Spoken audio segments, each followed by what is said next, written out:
Baba, tulikosea wapi dadako baba? Nani kakangu? Nani baba?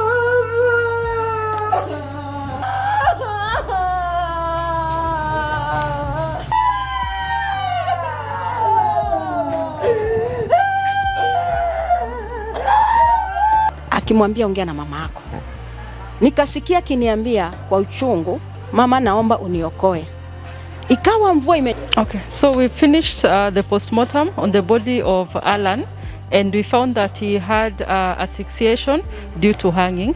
So the police officers are still going to continue the investigations to determine whether it was self-inflicted or whether there was some homicidal effect to it.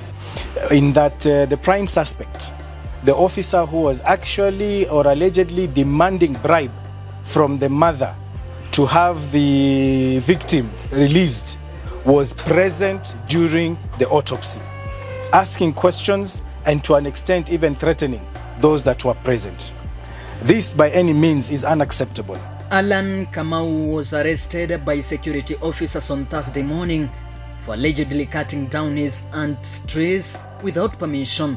After the information reached their home, his mother left straight away at around 5 p.m. to the police station, and that was after a call was made to her by someone who identified herself as a cop at the Komomwamu Police Station in Kuria West. Ikiwa siku ya Alhamis saa 5, nimepigiwa simu na ofisa aliyejitambulisha ni wa kitengo cha koplo cha Komomwamu, ambapo aliniuliza kama namfahamu kijana anayeitwa Allan Kamau. Nikamwambia ni kijana yangu. Akaniambia tunakuomba uje kwa sababu amekamatwa na shangazi yake yuko ndani kwa ajili ya kukata mti. When his aunt was asked what he wanted, she said she wanted money. After they expected the late Allan Kamau to be transferred to Isibania Police Station, later the next day was Friday, he was supposed to be taken to court in Kehancha town. His biological mother left and went home knowing that the next day she would be called with instructions for her son to be taken to court. Shangazi yake, unatakaje? Yeye akasema anataka alipwe hela alizoenda kwa forester na alizo sijui alifanya nini, zingine hata sikumbuke. Nikamwambia hapo na hapo sina pesa. Kwa hivyo koplo akaniambia anamhamisha kutoka pale post amlete station Isibania, bukiwe na Friday apelekwe mahakamani. Mimi nilikuja nikasubiri, siku hiyo ikaisha. Siku ya pili yake ambayo ni Ijumaa kitu saa 5 wakanipigia. Nikawauliza mumefika Kehancha, kwa sababu ilikuwa abukiwe aende mahakamani. Wakaniambia sisi bado tuko hapa Komomwamu. Nikawauliza kwa nini akae Komomwamu masaa hayo na iruhusiwi? Wakaniambia utajua baadaye.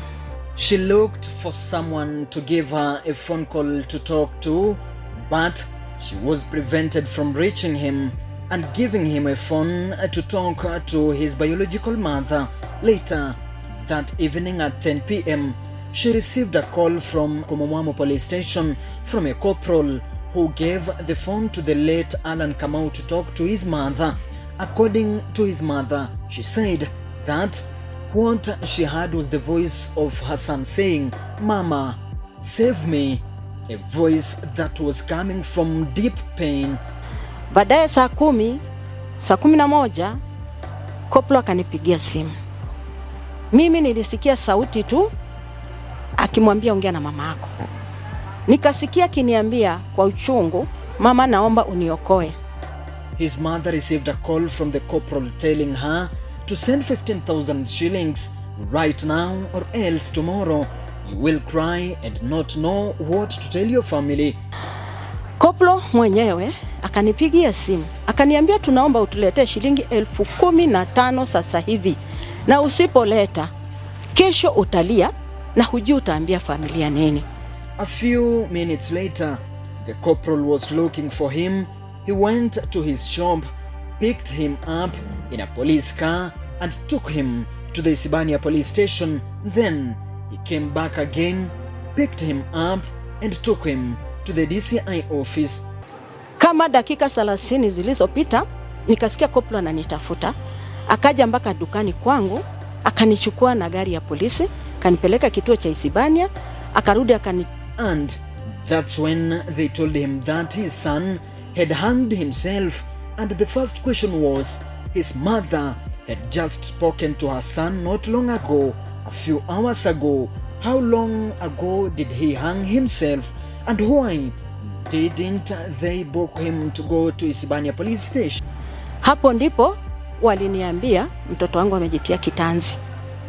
Nikashindwa. Saa 11 nimeongea naye, saa 12 wananiletea ripoti amejitia kitanzi. Saa ngapi kituoni? Na kwa nini hawakumleta kumbook police station Isibania? While they were sitting there, the corporal left with the car and went to take the body to the morgue. But what was surprising was that they couldn't allow any family member to see where their son's body was, so they would know how he hanged himself. Who gave the order to kill Allan? Why wasn't Allan booked to go to Isibania Police Station? Is it possible that instead of resolving the case professionally, the result was to beat the suspect? These are some of the questions that should be answered by the corporal involved. Hapo ndipo aliondoka na gari Land Rover ya serikali, wakaenda wakautoa mwili. Hawakuruhusu nione mtoto wangu amejitia kitanzi wapi, wala mwanafamilia, wala jirani, wala rafiki. Hakuna mtu aliyeshuhudia. Paka leo tunatatanishwa. Ningeomba serikali inipe haki kwa ajili ya mtoto wangu. Haiwezekani vijana wadogo wa umri kupelekwa na kuuawa seli na serikali. Hata mhusika aliyempeleka labda naye ni yeye amehusika kusema amaliziwe. According to the first information they got from the police stations, when he was being detained by the corporal, Allan Kamau hanged himself. The first question, where did he get the rope to hang himself? Second, where did the opportunity and the time to hang himself came from, because he was under police custody? Finally, why didn't they even allow his mother to go and see the body before it was taken to the mortuary, if it was true that he hanged himself? However, despite all this, he was taken from the crime scene and taken to the Migori morgue. This is similar to the death of Albert Ojwang, who died at the hand of the police. Wanafamilia wote tunaomba haki, marafiki wanaomba haki, na hata Isibania yote inaomba haki kwa ajili yake. Everyone who knows Allan Kamau, family and neighbors, explained that Kamau has never been involved in any fraud or any form of theft. After Allan's body was taken to the morgue, the next step was to investigate the cause of the death, and then a post-mortem was conducted at Migori Level IV, where it was determined that he died by being hanged by someone without hanging himself. Manake yule mtoto sisi tunamjua hawezi kujinyonga kama vile mimi ninavyomjua. Mimi ni baba yake mdogo, naelewa. Naomba haki kwa serikali, itende haki kwa huyu mtoto, na hatua ichukuliwe kwa huyu shangazi yake ambaye ni mama Zakayo alimchukua kumuweka ndani. Aseme ni kwa nini alimuweka ndani na kifo chake kimetokana na nini, manake yeye ndio mwenye kumpeleka huko ndani. Kwa hiyo yeye anajua sababu ya kifo cha huyo mtoto wa ndugu yake. Nzuri, tulimpenda, lakini baada ya dakika kidogo, masaa siku kama 1-2, tunaambiwa Kamau hayupo. Sisi tunadai haki itendeke, tujue Kamau amekufaje, juu Kamau sio mtu wa kujinyonga. Kama angekuwa mtu wa kujinyonga angejinyonga kitambo. Kwa ni rafiki yetu, tulikuwa tunampenda, na alikuwa na mambo ya wizi, wala hakuwa na mambo mengi Kamau. Tumeshangaa sana kusikia Kamau ametoka akawa naishi kule, na tumesikia, tunashangaa kuona Kamau leo tunaambia eti hayupo duniani. Unaona? Sasa tunahuzunisha, tunajiuliza ni nini kilichomtoa Kamau duniani mpaka sasa hivi tunashindwa kuelewa. Surprisingly, while the post-mortem was ongoing, among those who came to testify with the family was the same corporal whose name is on the list of police officers suspected of killing Allan Kamau at the Komomwamu Police Station in Kuria East, Migori County. The question is, why would the police send the same police officer who asked for a bribe from the mother of the deceased Allan Kamau? Okay, so we finished the post-mortem on the body of Allan, and we found that he had asphyxiation due to hanging. So the police officers are still going to continue the investigations to determine whether it was self-inflicted or whether there was some homicidal effect to it. At the end of this article's investigation, questions arise that need to be answered by the police involved. Why was Allan not brought to court within the required hours?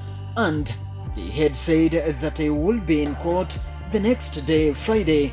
The family arrived at court and did not find Allan Kamau on the list of the suspects to be represented, and then in the evening they received a call that Allan Kamau had committed suicide.